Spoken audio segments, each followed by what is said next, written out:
Затоплувањето на времето од крајот на февруари и почетокот на март ги излажа најпргавите овошки, сливите и кајсиите, чии крошни целосно расцветаа, па сега сопствениците стравуваат од најавеното намалување на температурите, особено нокните.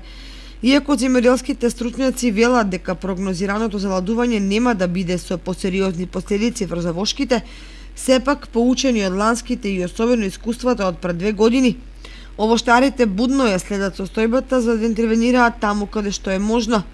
Добра страна на заладувањето е што ќе ја забави вегетацијата на црешните и вишните, бидејќи евентуален мраз или слана во април би можел целосно да ги уништи.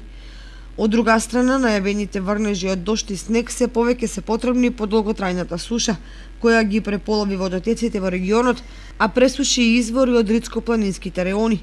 Меѓутоа, доколку паднат мали количини на вода, тогаш ниту земјата соодветно ќе се навлажни, ниту изворите ќе ја зголемат штедноста. Ако и по најавениот ладен бран сушата продолжи, тогаш и во водостопанство Брегалница ќе мора да размислуваат за порано започнување на наводнителната сезона. Во акумулацијата Калименци на нешто повеќе од 1 месец пред стартот на наводнувањето недостасуваат 30 на милиони кубици вода за да биде со полн капацитет од 120 милиони кубни метри.